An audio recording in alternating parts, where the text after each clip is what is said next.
하나님의 축복이 함께하기를 축원합니다. 예, 3일 밤 잘 오셨습니다. 마지막 수요일 밤 예배네요. 자, 옆 사람하고 인사하십시다. 잘 오셨습니다. 예, 또 다시 한번 인사합시다. 늘 보는 얼굴이네요. 새로운 얼굴도 좀 볼 수 있게끔 여러분들 손잡고 나오세요. 자꾸 나만 나오지 말고 손잡고 같이 나오면 더욱 좋겠습니다. 하나님이 더 기뻐할 거예요. 자, 우리가 사도행전을 계속해서 우리가 공부하고 있는데 오늘은 사도행전 8장 14절부터 25절 말씀이었습니다. 사마리아인들에게 임하신 오순절 성령의 불같은 역사에 대한 말씀을 우리가 읽고 오늘 본문을 통해서 은혜 받고자 합니다. 여러분, 하나님께 속한 사람들은 자기 기준으로 남을 판단하고 결정해서는 안 됩니다. 하나님의 백성들은 오직 하나님의 말씀의 기준을 따라 살아야 하는 것입니다. 아멘. 말씀, 내가 아무리 잘났고 내가 아무리 많이 배웠고 그래도 내 기준으로 남을 판단하면 안 된다는 겁니다. 근데 오늘 본문에 보니까 그런 판단이 좀 나와요. 오늘 본문에서요, 우리는 유대인들의 그 지독한 편견을 볼 수가 있습니다. 우리가 잘 알다시피 예루살렘에서 스데반 집사가 복음을 전하다가 유대인들에게 의해서 순교를 당하고 예루살렘 교회가 큰 핍박을 받았습니다. 그러자 많은 성도들이 사방으로 뿔뿔이 헤어졌습니다. 그리고 예루살렘 교회는 거의 사도들 외에는 다 사방으로 흩어졌습니다. 그 흩어진 자들 중에서 그 중에 오늘 보면은 누가 나오나 빌립이라는 사람이 나옵니다. 빌립도 흩어져서 사방으로 흩어졌는데 그는 어디로 갔나 하면 사마리아로 갔다 그랬습니다. 사마리아로 가서 복음을 전했습니다. 그런데 여러분, 빌립이 사마리아에 가서 복음을 전하니까 이 빌립으로 말미암아 사마리아 사람들이 복음을 받았습니다. 그리고 복음으로 변화됐습니다. 그러니까 이 소식이 예루살렘에 전해졌습니다. 그랬더니 예루살렘 교회는 아니 어떻게 사마리아 사람들이 감히 구원을 받을 수가 있는가 말이야. 그래서 부랴부랴 베드로하고 요한을 이 사마리아로 보내서 그 진상을 알아보게 했습니다. 근데 여러분 보세요. 사마리아 사람들이 복음을 받아들였다고 하는 이 소식을 받고 제일 놀란 사람은 사실 베드로였습니다. 베드로 역시 지독한 편견을 갖고 있었던 것이 사실인 것 같아요. 본문을 보니까. 왜냐?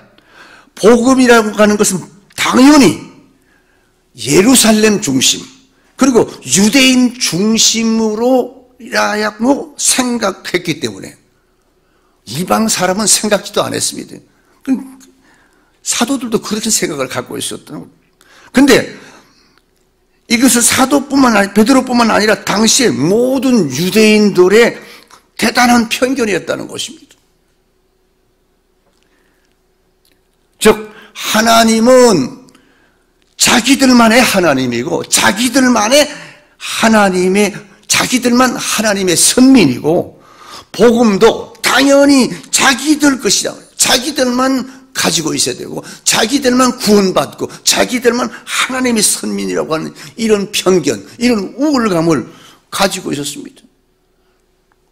뭐 베드로라고 별거 있었겠습니까? 그랬습니다. 근데 하나님은 여러분 유대인의 하나님만이 아니라는 것이 있습니다. 아멘. 하나님은 나만의 하나님이 아니라 온 우주의 하나님이라는 거예요. 사도행전 10장 9절부터 보니까 베드로 앞에 하늘에서 보자기가 하나 내려왔습니다. 그 보자기 속에는 우리가 잘 알다시피 구약 성경에 더러워서 먹지 말라고 하는 그러한 그 음식들이 그런 짐승들이 그 속에 들어있습니다. 그래서 하나님은 그것을 베드로에게 뭐라고 했습니까? 그걸 먹으라고 그랬습니다. 그랬더니 당연히 베드로는 뭐라고 했습니까? 이 더러운 것을 나보고 먹으라고요? 나는 먹을 수가 없습니다라고 사양했습니다. 아니, 거절했습니다. 왜일까요? 여러분, 베드로 역시 이 전통적인 가치관과 그 문화적인 배경에는 이방 사람들에게는 복음을 전할 수 없다고 하는 그런 관념이 있기 때문에 그래서 그걸 거절한 겁니다. 근데 하나님은 뭐라고 했습니까? 하나님은 성경에 보니까 내가 깨끗하다고 하는 것을 네가 왜 더럽다고 하느냐? 내가 깨끗이 한 것이니까 먹어도 된다고 했습니다. 근데 너는 왜 더럽다고 안 먹느냐? 이 말을 바꾸어 말한다면요, 하나님께서 이방 사람에게도 구원의 빛이 비치게 했는데 네가 왜 그걸 거부하느냐고 말이에요. 그래서 그 사마리아의 그 많은 사람들이 구원받은 것을 하나님께서는 베드로에게 보여주신 것입니다. 그걸 통해서, 이 보자기를 통해서. 여러분, 성령님은 여러분 지역이나 인종이나 이도에 오르기를 초월하신 분입니다. 따라서 복음이라고 하는 것은 예루살렘에만 국한되는 것이 아니고 유대와 사마리아와 땅끝까지 전파되어야 할 하나님의 구원의 역사라는 것입니다. 하나님의 우주적인 계획입니다. 그래서 하나님께서는 오순절에 내린 그 성령을 통해서 예수님께서 제자들에게 약속하신 것으로 권능을 받아가지고 복음을 세상에 전하기 위한 것 아니었습니까? 그래서 오순절 그 마가스 다락방에서 기도해서 성령 받았던 그것이 바로 하나님께서 그들에게 세계 만방의 복음을 전파하라고 주신 그 약속의 말씀입니다. 그래서 예수를 믿어서 구원받은, 그래서 사마리아인들도 역시 복음을 받았으니까 복음 전파의 사명에 동참함으로 말미암아 성령을 받아야 마땅하다는 것을 성경은 말하고 있습니다. 그래야 복음을 전파하지요. 받아야 된다는 거예요. 그러면 여러분, 베드로와 요한이 사마리아에게 인들에게 최초로 행한 일이 있습니다. 그들이 가서 거기서 행한 일이 오늘 본문에 나와 있는데 제일 먼저 그러니까 성령을 받아라고 했습니다. 성령 받기 위해서 너희들은 기도하라 그랬습니다.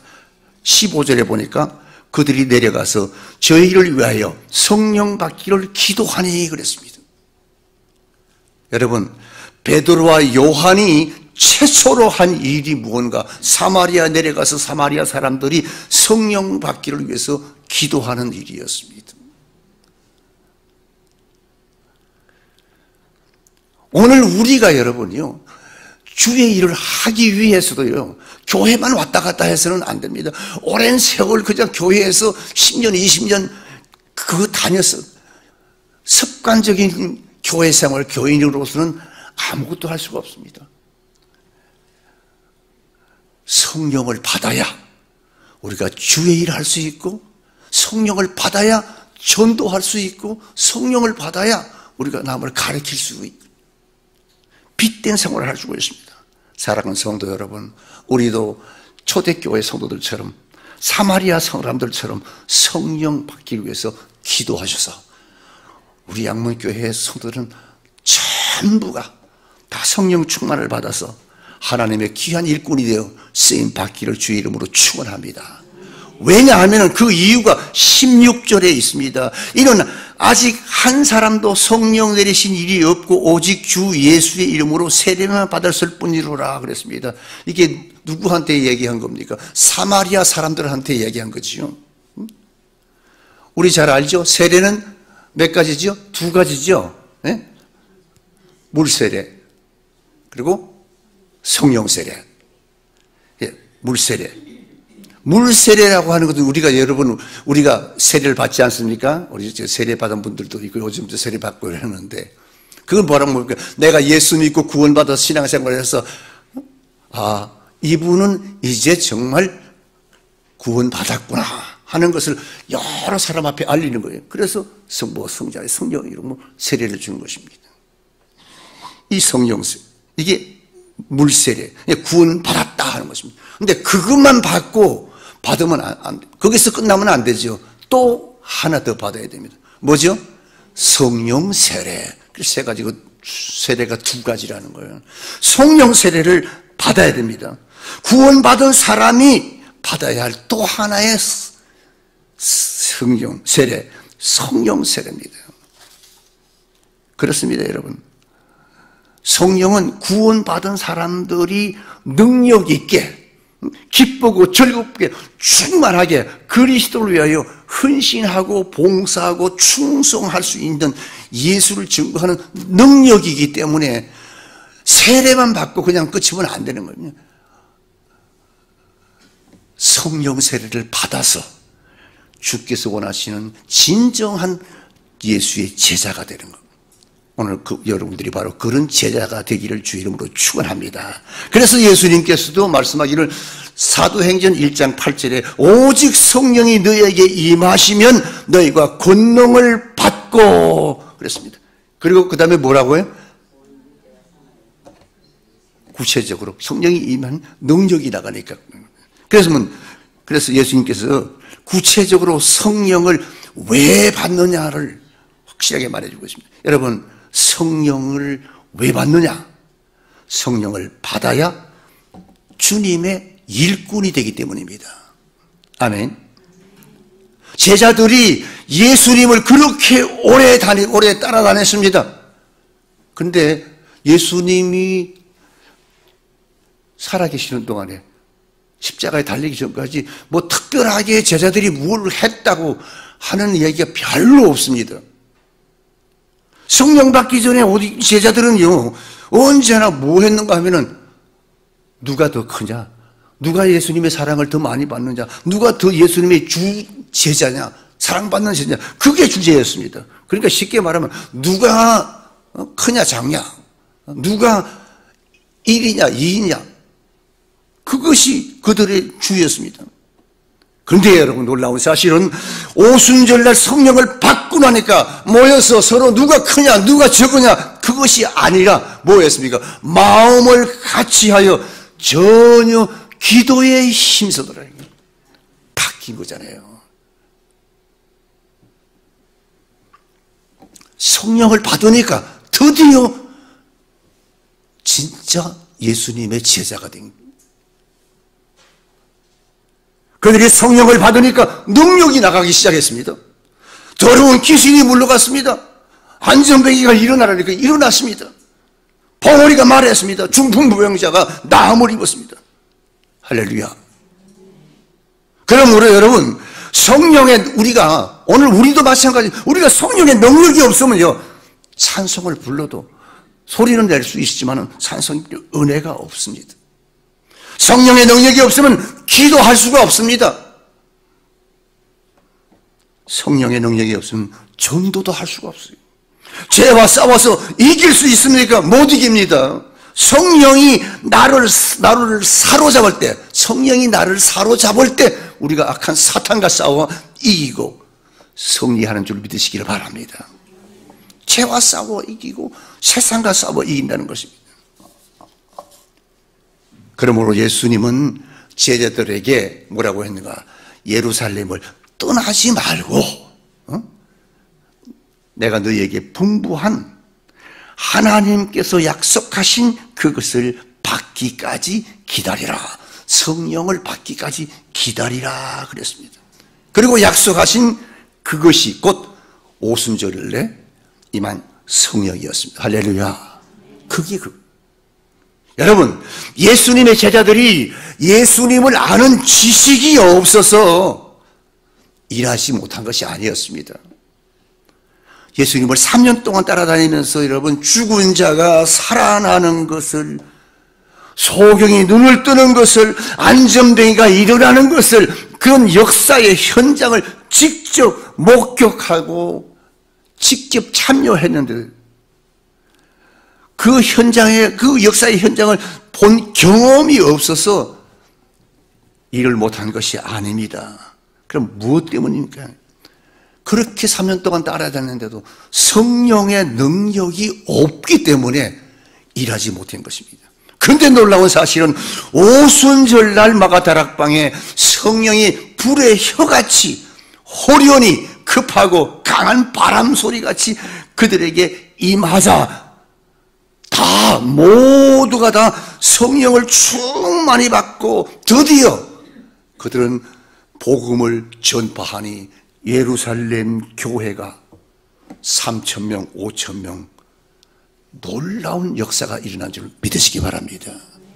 다른 방법이 없습니다. 제가 한참 중학교, 고등학교 때 그때 한 성령에 불받으라고 그때는 성령 시대였습니다. 우리 한국 땅에 그래가지고 엄청나게 성령의 역사가 막 했습니다. 근데 30, 40년, 40, 50년 지나고 나니까 이 성령의 역사 시대가 많이 식어진 것 같아요. 아닙니다. 지금도 성령이 불의 혀같이 급하고 강한 바람소리 같은 그런 성령을 받아야, 그래야 하나님의 교회가 부흥되고 우리 양문교회가 부흥되고 이 나라 이민족이 세계 열방에 선교사를 보내서 세계를 복음화시킬 수 있는 줄 믿습니다. 그렇게 돼요. 그렇습니다. 성령은 여러분 권능이고 능력이고 힘입니다. 그래서 마가다락방에 120명의 그 삶의 그 방향을 전환시킨 힘이 아니겠습니까? 성전 미문에 구걸하던 안전뱅이의 인생을 일으켜 걷게 한 힘이 바로 뭔가? 성령의 능력이요, 성령의 힘이었습니다. 빌립보 감옥 속에 있던 죄수들을 풀어놓는 힘, 그것이 성령의 권능이 능력입니다. 성령은 예루살렘과 온 유대와 사마리아와 땅끝까지 뒤흔든 위대한 힘입니다. 하나님의 힘입니다. 그렇습니다, 여러분. 성령의 힘은 여러분이요, 대단합니다. 시험도 이깁니다. 가난도 이길 수 있습니다. 죄와 병마도 환경도 바꾸고 이길 수가 있습니다. 그러므로 성령을 받았느냐 안 받았느냐, 그게 문제입니다. 사랑하는 성도 여러분, 거저 왔다 가지 말고 단 한 번이라도 뜨겁게 기도해서 성령을 받고 성령 받은 그 성령을 계속 유지하면서 하나님의 나라를 위해서 한 시대 쓰임받는 그런 위대한 인물이 되기를 주의 이름으로 축원합니다. 또한 그뿐만 아닙니다. 이 성령의 충만을 받아야 가난도 질병도 모든 역경도 물리치는 삶의 능력도 소유할 수 있습니다. 오늘 사랑하는 우리 양문교회 성도들이 이런 삶의 능력도 소유하기를 주의 이름으로 축원합니다. 또 두 번째로 보니까 성령을 받아야 우리가 그리스도의 증인이 될 수가 있다고 했습니다. 요한복음 15장 26절 보니까 내가 아버지께로서 너희에게 보낼 보혜사 곧 진리의 성령이 오실 때에 그가 나를 증거하실 것이요 그랬습니다. 그렇습니다, 여러분. 성령을 받으면은 여러분 우리가 담대하게 예수를 그리스도라고 증거합니다. 사도행전 1장 8절에도 말했습니다. 오직 성령이 너희에게 임하시면 너희가 뭐가 되리라고요? 내 증인이 되리라고 했습니다. 여러분, 하나님이 왜 우리를 선택해서 하나님의 자녀로 삼으시고 성령을 주셨습니까? 그리스도의 증인이 되라고 주신 것입니다. 하나님은 이 교인을 쓰는 것이 아닙니다, 여러분. 하나님은 성령 충만한 사람을 쓰는 겁니다. 이 시간 사랑하는 우리 양문교회 성도 여러분들이 성령 충만하여 그리스도의 증인이 되어 하나님 앞에 영광 돌리고 여러분을 통해서 한 영혼이 구원받는 놀라운 역사가 일어나길 주의 이름으로 축원합니다.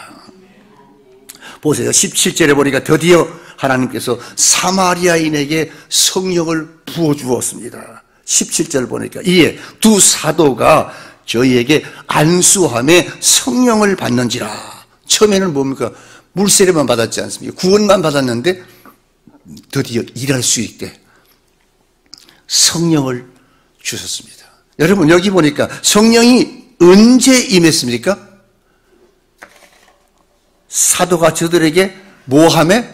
안수하매. 안수할 때 성령이 임했습니다.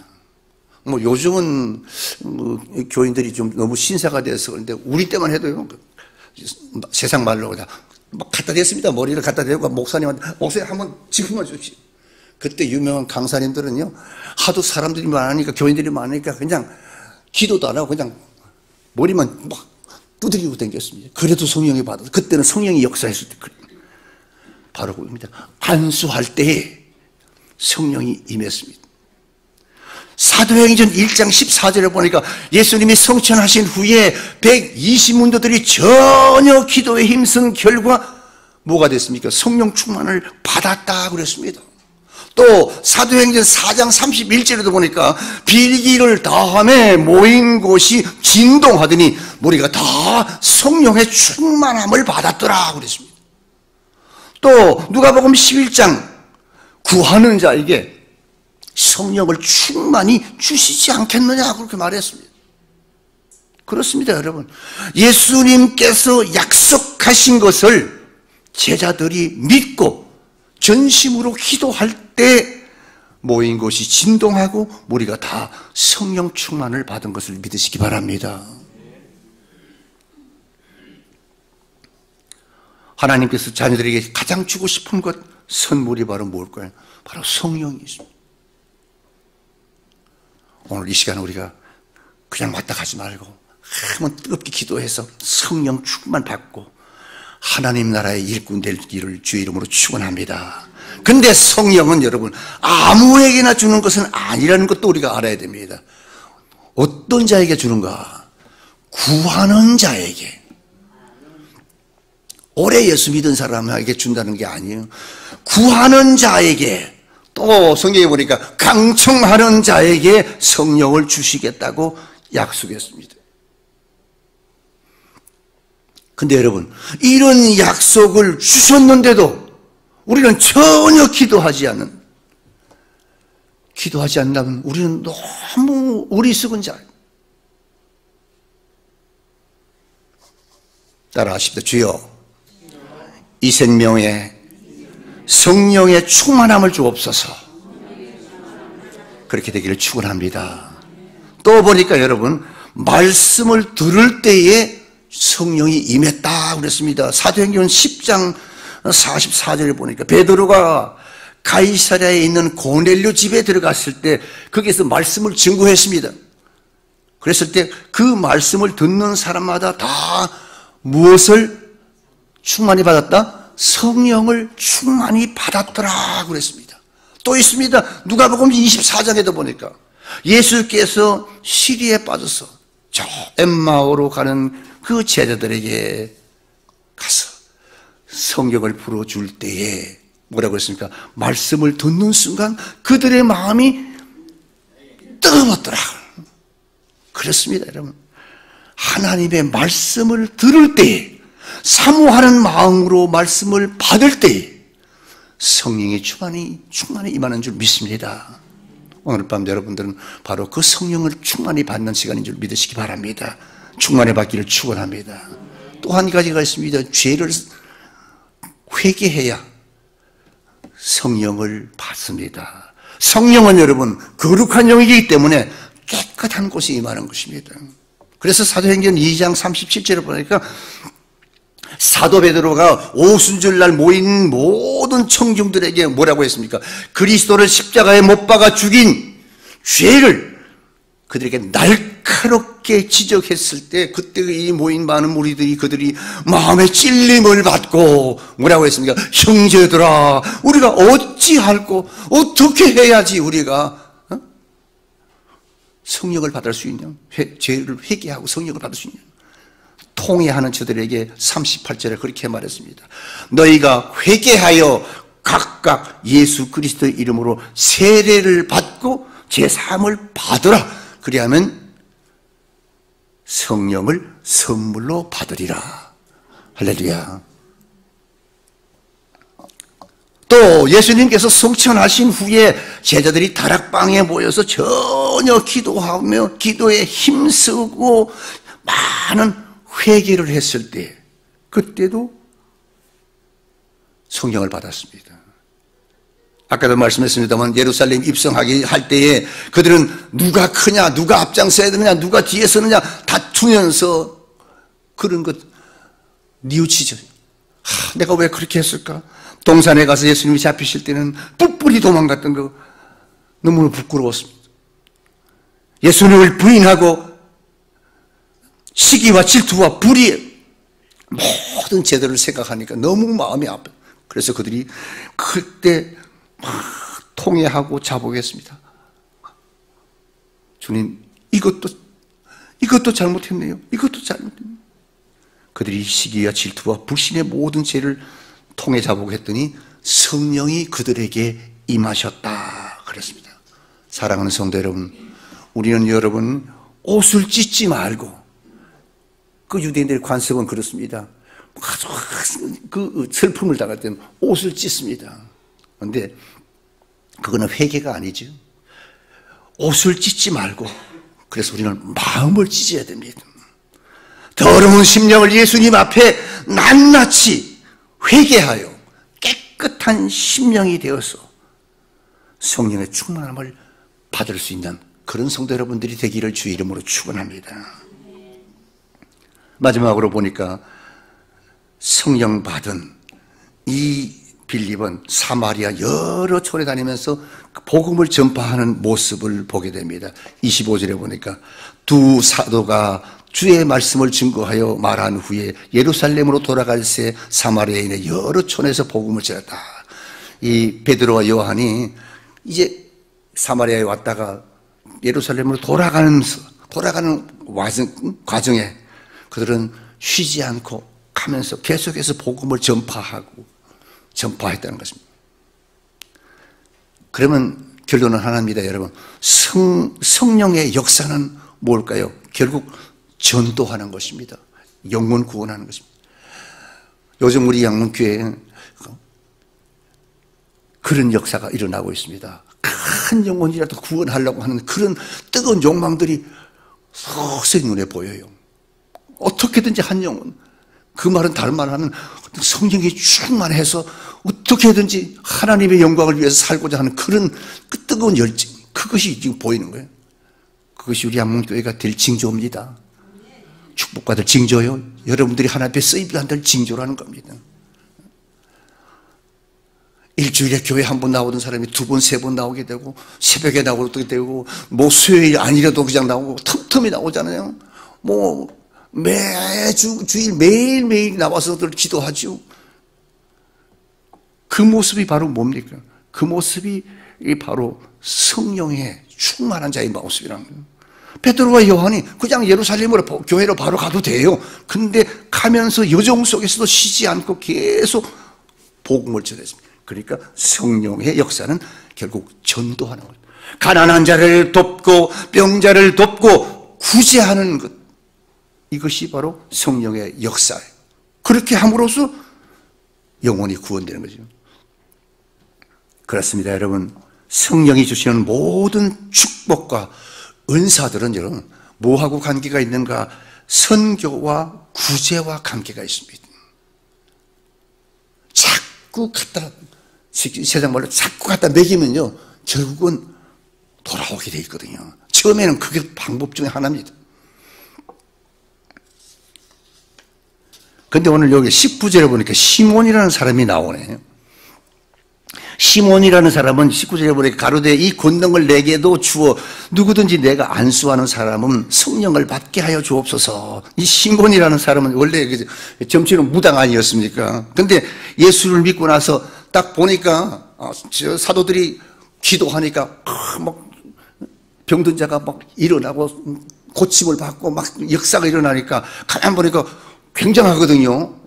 그래서 마음이 너무 그냥 뜨거워서 나도 저런 것 해야지.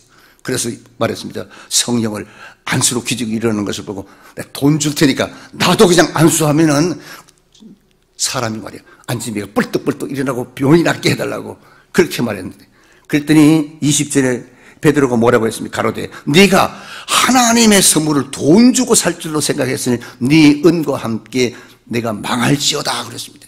베드로가 뭐라고 했습니까? 돈과 함께 망할지어다 그랬습니다. 그랬더니 24절에 시몬이 대답하여 가로되 나를 위하여 주께 기도하여서 말하는 것이 하나도 내게 임하지 말게 하소서 하니라.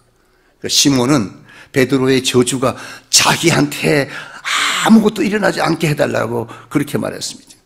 그렇습니다. 여러분, 결론은 뭔가? 하나님은 우리에게 놀라운 은총을 베풀어 주었습니다. 이 놀라운 은총을 우리가 그냥 묻어두면 안 됩니다. 그 은총을 남을 위해 쓰고 교회를 위해서 써야 되는 것입니다. 하나님께서 여러분에게 주신 갖가지 은사와 갖가지 축복을 하나님 나라와 주의 몸된 교회를 위해서 사용하여 하나님 앞에 설 때 착하고 충성된 종이라 칭찬받는 자 되기를 주의 이름으로 축원합니다. 결론입니다. 여러분, 성령을 통해서 여러분 무슨 이익을 본 일이 있습니까? 손해를 보았습니까? 성령을 충만히 받으면 여러분 귀신을 쫓고 능력을 행하는 것보다 더 중요한 열매는 없습니다. 성령의 충만함을 받아야 됩니다. 우리에게서 거룩의 열매가 있다고 하면 여러분 그것은 바로 여러분이 성령의 충만함을 받았다는 증거입니다. 내가 나를 생각해 보세요. 나를 보세요. 거룩의 열매가 있습니까? 희생의 열매가 있습니까? 헌신의 열매가 있습니까? 만약 내게서 이런 성령의 열매가 없다면 우리는 통회하고 자복하는 마음으로 하나님 앞에 부르짖어 기도해야 됩니다. 하나님, 나에게 성령의 아름다운 열매를 주렁주렁 맺어서 하나님의 몸된 교회를 위해서, 주의 몸된 교회를 위해서 충성하고 헌신하고 봉사하는 하나님의 자녀가 되게 하옵소서. 이런 기도가 여러분의 기도가 되기를 주의 이름으로 축원합니다.